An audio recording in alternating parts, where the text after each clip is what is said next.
If you really go back and study the tape, 1987 belonged to a man who never held the world championship, a man who was never booked as the top guy in the company, a man who, by the end of the year, was being punished by the very promotion he had just carried to its greatest in-ring moment. 1987 was the year of Ricky the Dragon Steamboat, and what he accomplished that year was nothing short of insane. Now let me be clear about something right off the top. When I say Steamboat in 1987 was insane, I am not just talking about one match. I know everyone defaults to the WrestleMania III bout against Randy Savage, and we are absolutely going to talk about that match in detail. But what made Steamboat's 1987 so remarkable was the totality of it. The build-up, the storytelling, the house show performances that nobody filmed, the championship defenses, the backstage politics, and the heartbreaking ending that robbed us of what should have been one of the longest and most celebrated title reigns in WWE history. This is the full story, every chapter of it. All right, let's set the stage. Number 1, the road to WrestleMania. To understand why Steamboat in 1987 was so special, you have to understand what came before it. Because the build-up to his greatest moment did not start in January. It started in November of 1986. And it started with violence. On the November 22, 1986 episode of Superstars, Ricky Steamboat challenged Randy Macho Man Savage for the Intercontinental Championship.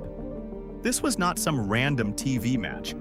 This was a title bout on national television, and Steamboat was the hottest babyface in the company not named Hulk Hogan. And there is a detail about this match that often gets overlooked. Danny Davis, the crooked referee, played a role in this entire story. Davis had been a corrupt official throughout Savage's title reign, interfering on behalf of the champion and ensuring that challengers could not dethrone the Macho Man. On this night, Davis tried to take over the officiating, and when Steamboat had what looked like a clear 3 count, Davis attempted to break it up. It was a brilliantly heelish move that added another layer of frustration to Steamboat's quest for the championship. The system itself was rigged against him. Savage won the match by countout.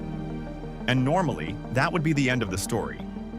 A champion retains on a technicality, both guys move on. But what happened after the bell was anything but normal. Savage, in one of the most vicious heel moments of the entire decade, attacked Steamboat at ringside.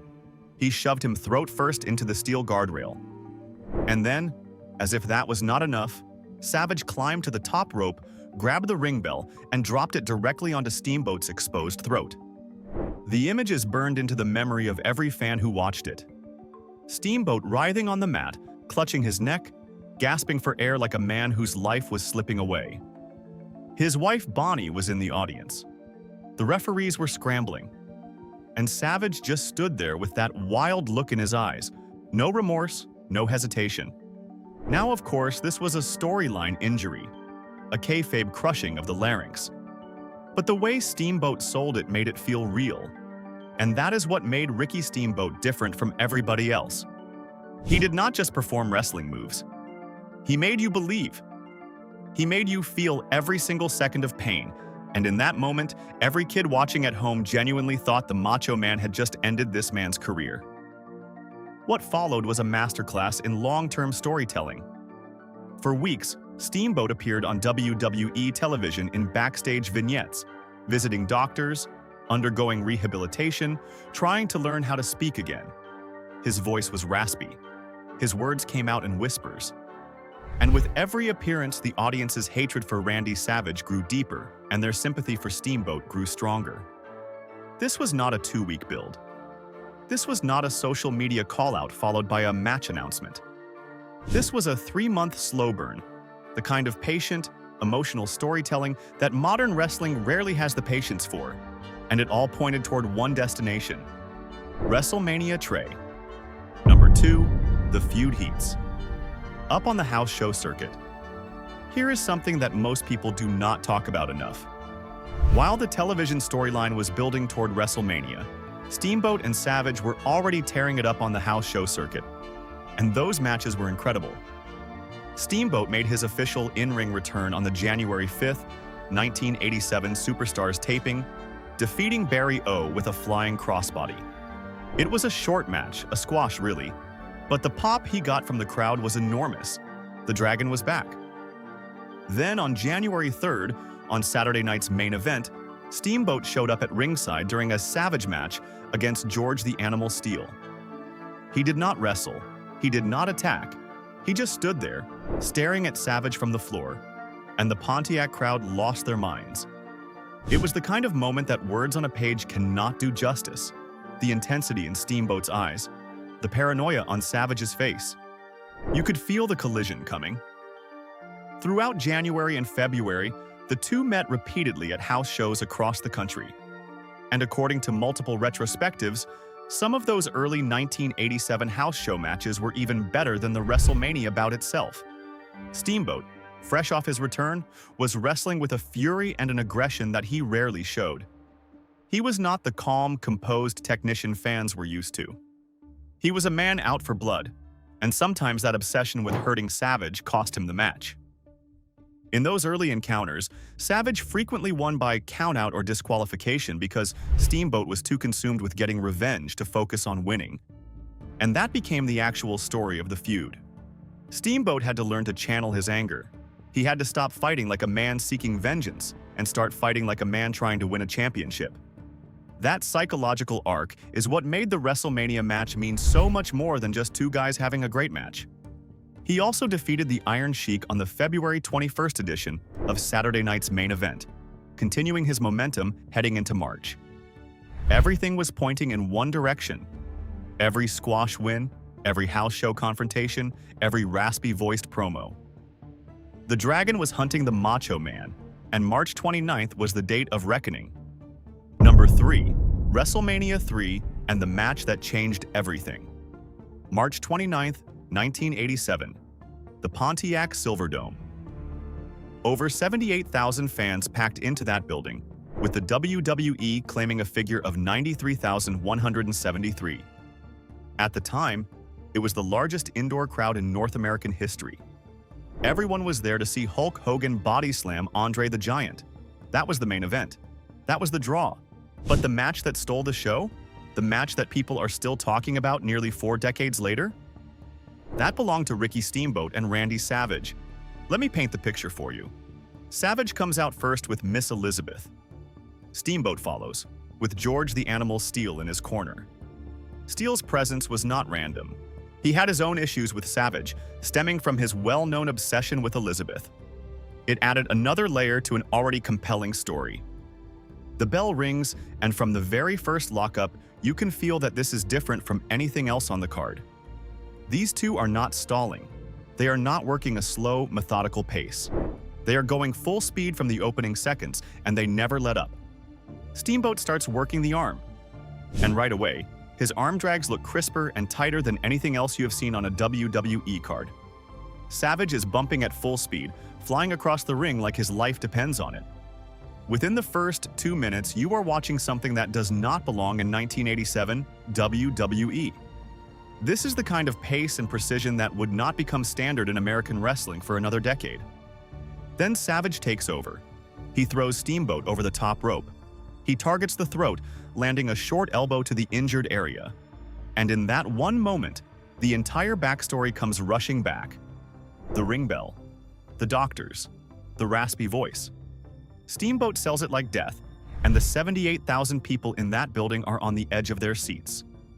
What follows is one of the most famous sequences in wrestling history. Savage and Steamboat trade near falls at a pace that is almost hard to follow. Back and forth, shoulder blocks, roll-ups, inside cradles, sunset flips, each one getting a count of 2 and each one getting a louder reaction than the last.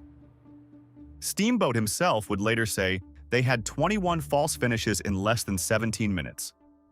Think about that for a second. 21 near falls in under 17 minutes. That is an insane density of action, and every single one of them felt like it could have been the end of the match. And here is the thing that makes this match truly special. It was meticulously planned. Savage, the notorious perfectionist, had been mapping this match out on legal pads for weeks. He and Steamboat would quiz each other over the phone, calling out numbered sequences and expecting the other man to recite what came next. They used their house show matches throughout January and February to test spots in front of live crowds. If something got a big reaction, it went into the WrestleMania match. If it fell flat, it got cut. Every move had a purpose. Every transition was deliberate. And yet, despite being one of the most heavily choreographed matches in wrestling history, it never felt rehearsed. It felt like two men fighting for their lives. That is the genius of both performers. The finish was poetry. Savage, frustrated and desperate, tries to use the ring bell as a weapon. The same ring bell he used to crush Steamboat's throat months earlier. But George Steele pushes him off the top rope before he can do it. Savage lands on the bell, hurting his own back. He recovers, tries to scoop slam Steamboat, but Steamboat reverses it into a small package. 1, 2, 3. Ricky Steamboat is the new Intercontinental Champion. And think about that finish for a moment. The poetic justice of it is almost too perfect. Savage, the man who used the ring bell to destroy Steamboat's throat, is undone by that same ring bell when he falls on it. His own weapon, his own cruelty, comes back to haunt him. And then he loses not to some devastating finishing move, but to a small package, a reversal born out of instinct and technique, the kind of pin that proves Steamboat was simply the better wrestler on that night. It was not about power. It was not about cheating. It was about pure wrestling ability winning the day. Dave Hebner, the referee, deserves credit here too. Savage had personally requested Hebner because of the way he would intensely dive to the mat for every count. The two wrestlers had actually instructed Hebner to always go for a full 3 count, forcing Savage and Steamboat to be responsible for kicking out in time. If one of them was too slow, Hebner was supposed to count them out. That is how committed they were to making every near fall feel genuine. There was real jeopardy in every cover, and the audience could feel it. The Silverdome erupts, and in that moment, Savage and Steamboat achieved something that nobody else on the card could claim. They stole the show at the biggest event in wrestling history. The main event between Hogan and Andre was iconic for its spectacle. The body slam, the leg drop, the 3 count. That moment was about spectacle and star power. But Savage versus Steamboat? That was about wrestling. Pure, beautiful, flawless professional wrestling. And it changed the game forever. Both Pro Wrestling Illustrated and the Wrestling Observer newsletter named it Match of the Year for 1987. Wrestlers who grew up watching it, guys like Chris Jericho, Eddie Guerrero, Shawn Michaels, they have all pointed to this match as a turning point. This was the match that proved WrestleMania could be about great matches, not just big moments. Before Savage versus Steamboat, WrestleMania was about spectacle. After it, the bar was raised forever. Number 4, the title reign that should have been. So Ricky Steamboat is the Intercontinental Champion. He just had the greatest match in WrestleMania history. He is the hottest babyface in the company behind Hulk Hogan. This should be the beginning of a legendary title run, right? Well, here is where the story takes a turn. Following WrestleMania, Steamboat continued to feud with Savage on the house show circuit. The two had 22 total singles matches, including 14 steel cage matches and 1 lumberjack match. Just think about that number for a second. 14 steel cage matches. Savage and Steamboat were selling out arenas across the country, putting on incredible performances night after night, and the business was booming. Steamboat defended the Intercontinental Championship 26 times across the United States and Canada. He was working a demanding schedule, traveling coast to coast, putting on quality matches with Savage, Hercules, the Honky Tonk Man, and others. On May 2nd, he successfully defended the title against Hercules on Saturday night's main event in a solid match that showed he could carry the belt against different opponents, not just Savage. Everything pointed toward a long and meaningful title reign. The WWE had plans to make Steamboat a fixture as Intercontinental Champion, the kind of workhorse champion who could anchor the mid-card and draw money on house shows for months, maybe even years. He was the perfect champion. He could work with anyone, make anyone look good, and he had the crowd in the palm of his hand every single night. And on the house show circuit, Steamboat was proving that his WrestleMania performance was not a fluke. The cage matches with Savage were drawing huge crowds. Fans who had seen the WrestleMania match on closed-circuit television or heard about it from friends were showing up in droves to see the rematch. Steamboat and Savage in a steel cage became one of the hottest tickets on the circuit, and the two of them delivered every single night. Savage, for his part, was beginning his slow turn toward becoming a babyface. The fans were cheering him despite his heel tactics, and the WWE started to recognize that his popularity was becoming impossible to contain. But then Steamboat did something that would change the trajectory of his entire career. He asked for time off. His wife Bonnie was expecting the birth of their first son, Richard Jr., and Steamboat wanted to be there for it. A perfectly reasonable request from any human being. But in 1987, in Vince McMahon's World Wrestling Federation, asking for time off was not something you did. Not when you were carrying a championship belt. Not when the company had invested months of television time building you up as a champion. Vince McMahon was furious. Steamboat has talked about this in interviews over the years, and the story has been corroborated by multiple people who were there. The original plan was for Steamboat to drop the title to Butch Reed, but Reed no-showed the event. So instead, on the June 2nd taping in Buffalo, New York, which aired on the June 13th episode of Superstars, Steamboat lost the Intercontinental Championship to the Honky Tonk Man. The match lasted less than 4 minutes. Steamboat went for a small package near the ropes. Honky Tonk Man reversed it, grabbed the bottom rope for leverage, and scored the pin. Just like that, in under 4 minutes, and with a cheating finish, one of the greatest title reigns in waiting was over after just 64 days. It was a gut punch. Not just for Steamboat, but for the fans who had invested months of emotional energy into his journey from the ring bell attack to WrestleMania to the championship. And the worst part, it was a punishment. The WWE wanted to send a message. In this company, the schedule comes first. The belt comes first. Family comes second. There is an interesting footnote to this story. The original plan was not even for Honky Tonk Man to be the one to take the title. He was a relatively low-card act at the time. Butch Reed was supposed to get the belt, but he no-showed the taping. With the companies scrambling, Hogan and McMahon were reportedly talking backstage when the Honky Tonk Man walked by, and Hogan suggested him as the new champion. It was that random, that spur of the moment. A decision that would shape the next year and a half of WWE programming was made because a guy happened to walk past Vince McMahon at the right time. And here is the kicker. The original plan after Honky Tonk Man won the title was for Jake Roberts to beat him for the belt shortly after, setting up a program with the $1 Million Man. But Roberts suffered a legitimate neck injury from a guitar shot by Honky Tonk Man, and the plan was scrapped. So Honky Tonk Man kept the belt, and kept it, and kept it. The Honky Tonk Man would go on to hold the Intercontinental Championship for 454 days, the longest reign in the history of the title, until Gunther broke it in 2023. And it all started because Ricky Steamboat had the audacity to want to watch his son be born. Number 5. The aftermath and the punishment.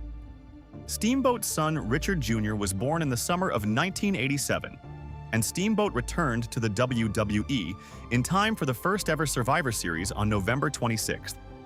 He was placed on a team with Randy Savage, Jake the Snake Roberts, Hacksaw Jim Duggan, and Brutus the Barber Beefcake, going up against the Honky Tonk Man's team of Hercules, Ron Bass, Danny Davis, Outlaw Ron Bass, and King Harley Race.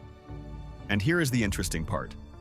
Steamboat was on the same team as Randy Savage, the man who had crushed his throat with a ring bell, the man he had spent the first half of 1987 trying to destroy. Now they were partners. Because by this point Savage had turned babyface. His popularity with the crowd had become undeniable, and the WWE pivoted to making him a good guy. The seeds of the mega powers were being planted.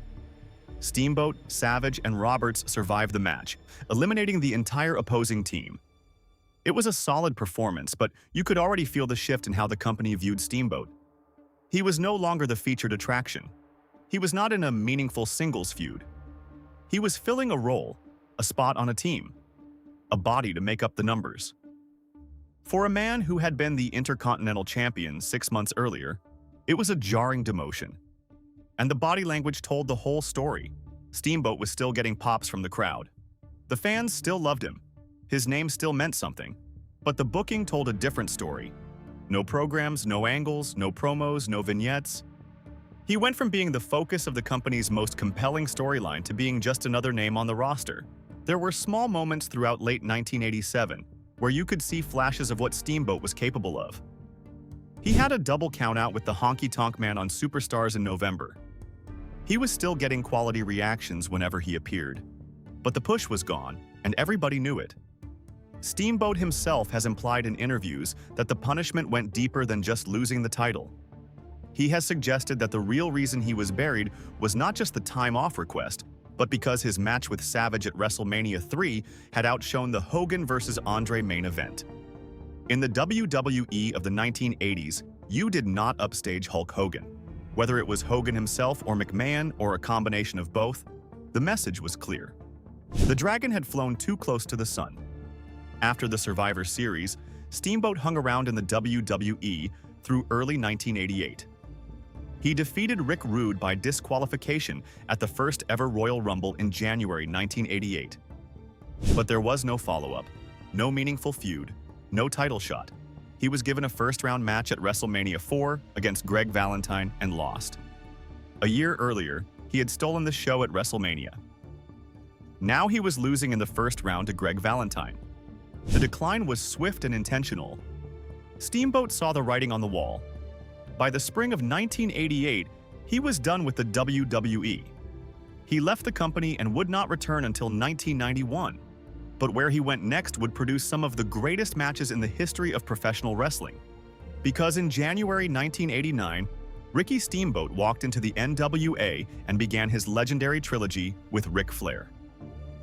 But that is a story for another video. Number 6. Why Steamboat's 1987 was so special. Let me break down exactly what Ricky Steamboat accomplished in 1987, because when you lay it all out, it is genuinely staggering. He came back from a career-threatening storyline injury and made it feel like the most important comeback in wrestling. He participated in one of the most perfectly constructed feuds of all time. He delivered the match of the year at the biggest show in wrestling history, in front of the largest crowd any of these guys had ever performed for. He won the Intercontinental Championship, the most prestigious secondary title in the business. He defended that title 26 times in 64 days. He had 22 singles matches with Randy Savage, including 14 steel cage matches. He main evented house shows across the country as champion. He worked at a level of in-ring quality that the WWE had never seen before and would not see again until Bret Hart and Shawn Michaels in the early 1990s. And he did all of this while being a pure babyface, in an era when babyface characters were defined by being cartoonishly one-dimensional. That last point deserves more attention. In 1987, most WWE babyfaces were comic book heroes. Hulk Hogan was the all-American superhero. Junkyard Dog was the lovable underdog. Coco Beware had a parrot. Steamboat did not need a gimmick beyond being the best wrestler in the building. His charisma was his work. His selling was his promo. The way he threw a chop or took a bump told you everything you needed to know about who he was and why you should care. He was also a trailblazer in a way that does not get enough credit. Steamboat, whose mother was Japanese-American, brought elements of Japanese wrestling psychology and pacing to the American mainstream. His work rate, his selling, his ability to build a match in layers, these were things that were common in All Japan Pro Wrestling and New Japan, but were virtually unheard of in the WWE. When you watch Savage vs. Steamboat at WrestleMania III, you are watching the moment when Japanese-influenced in-ring storytelling broke through to the biggest stage in American wrestling. And let me say something about what it meant for a man of mixed heritage to be at the center of the biggest match at the biggest wrestling show in history in 1987. This was a time when the WWE was built around all-American archetypes. Hulk Hogan was the blonde-haired, red, white, and blue flag-waving hero. The heels were often foreign menaces, Russians, Iranians, Japanese villains. And here was Steamboat, a man of Japanese-American descent, being positioned as the pure-hearted hero of the most important non-main event match in the company's history. His dragon gimmick leaned into his Asian heritage, but it was never presented as villainous. He was the good guy, the righteous warrior, and the audience loved him for it. That matters more than most people realize. Number 7. The legacy of 1987. Here is the thing about Ricky Steamboat's 1987. The year did not end the way it should have. He should have held the Intercontinental Championship for the rest of the year, maybe longer. He should have been elevated to the main event picture. He should have been positioned as the number 2 babyface in the company, right behind Hogan. Instead, he was punished for being a good father and buried for being too good at his job. But here is the paradox.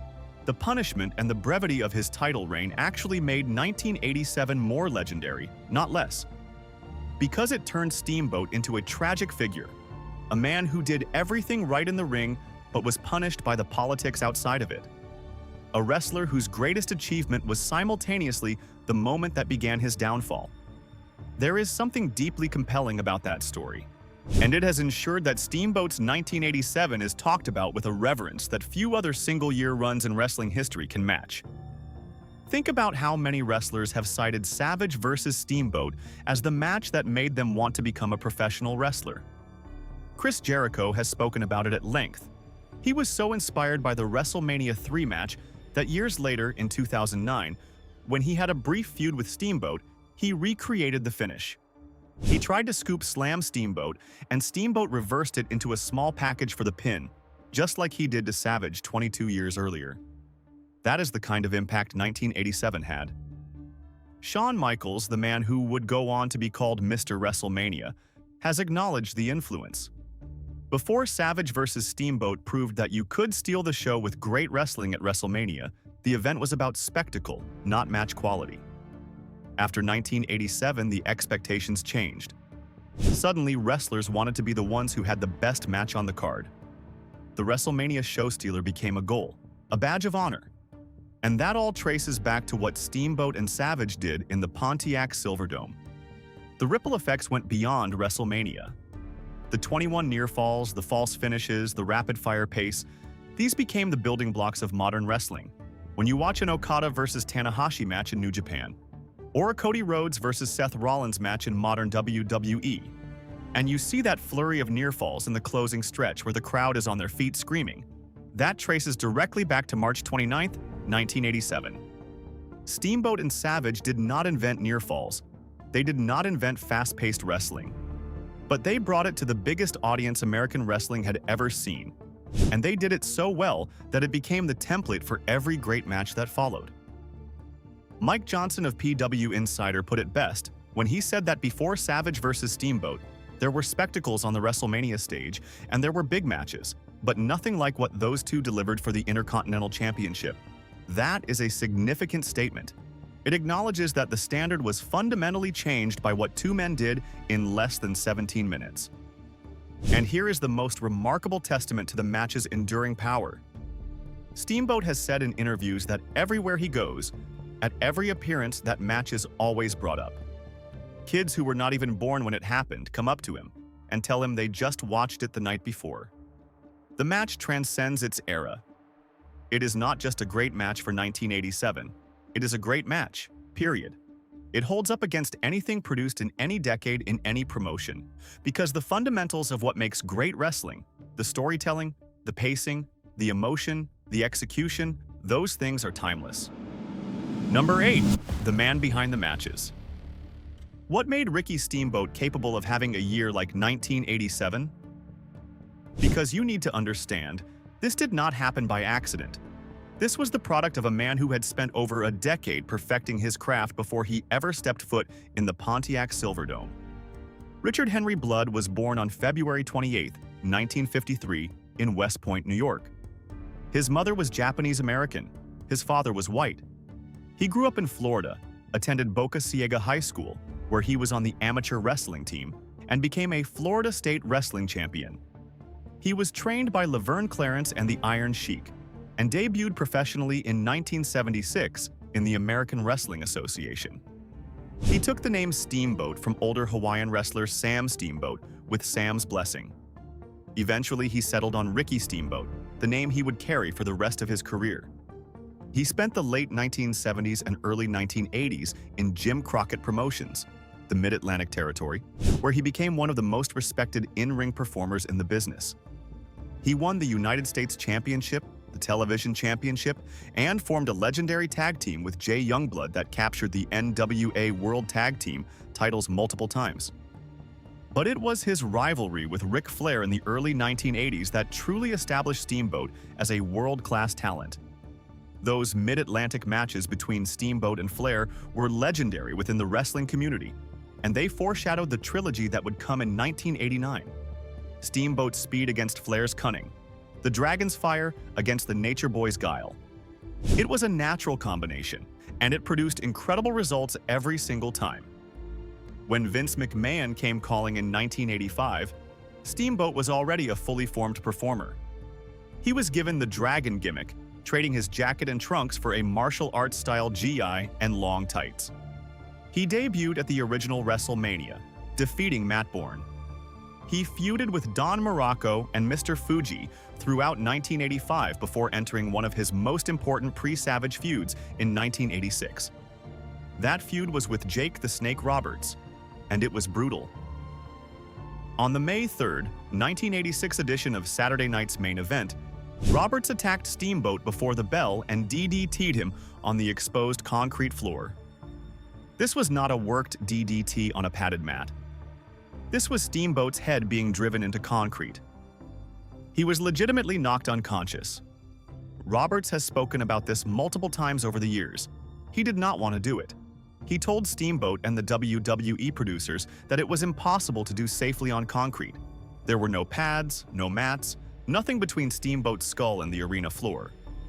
But Vince McMahon and Booker George Scott wanted the spot, and Steamboat insisted he could protect himself by getting his hands down in time to absorb the impact. He could not. Roberts drove him into the concrete, and Steamboat went completely limp. Roberts had to carry his lifeless body back into the ring. Years later, Roberts would say that when he looked at Steamboat's body in the ring, he wanted to cry. He was genuinely afraid he had killed the man. And the moment he got backstage, he told George Scott that if anything had happened to Steamboat, it was on his hands for calling the spot. But out of that terrifying moment came one of the great feuds of 1986. Steamboat recovered, introduced a Komodo dragon as his pet to combat the psychological effects of Robert's snake Damien, and the two had a series of excellent matches throughout the summer and fall. They worked snake pit matches at the big event in Toronto and on Saturday Night's Main Event, with Steamboat winning most of their encounters. Roberts himself has credited the feud with building his house, saying that Steamboat's willingness to take that DDT on concrete catapulted Jake from the undercard to the main event overnight. That feud with Roberts is important context for understanding 1987, because by the time the Savage angle started in November 1986, Steamboat was already one of the most sympathetic babyfaces in the company. He had been DDT'd on concrete, he had been attacked by snakes, and now he was getting his throat crushed by a ring bell. This man had been through hell, and the audience was absolutely invested in seeing him get his revenge. The Jake Roberts feud built the foundation. The Randy Savage feud was the masterpiece. Number 9. What could have been? This is the part of the story that hurts the most. Because when you look at what Ricky Steamboat did in 1987 and then look at what happened immediately after, you cannot help but wonder what could have been. If Steamboat had not asked for time off, if Vince McMahon had been a little more understanding about the birth of a man's first child, if the politics of the locker room had not dictated that Steamboat needed to be punished for having the best match at WrestleMania, what would 1988 have looked like? Would Steamboat have held the Intercontinental Championship for a year or more? Would he have eventually moved into the main event picture, challenging for the world title? Could we have seen Steamboat versus Hogan for the WWE Championship in 1988 or 1989? These are questions that will never be answered. But what we do know is that Steamboat's departure from the WWE led him back to the NWA, where he had perhaps the greatest trilogy of matches in wrestling history with Ric Flair in 1989. Chi-Town Rumble, Clash of the Champions 6, Wrestle War, 3 matches that Dave Meltzer gave 5 stars each, with one house show bout between the two, even receiving 6 stars, the first match to ever break Meltzer's 5-star scale. And think about the irony of that. Steamboat left the WWE because the company punished him for having a match that was too good. He went to the NWA, and the first thing he did was have a series of matches that were even better. He proved that WrestleMania III was not the ceiling, it was the floor. The Dragon had more to give, and he gave it to a company that actually appreciated what he brought to the table. But even the NWA run in 1989, as spectacular as it was, cannot diminish what 1987 meant.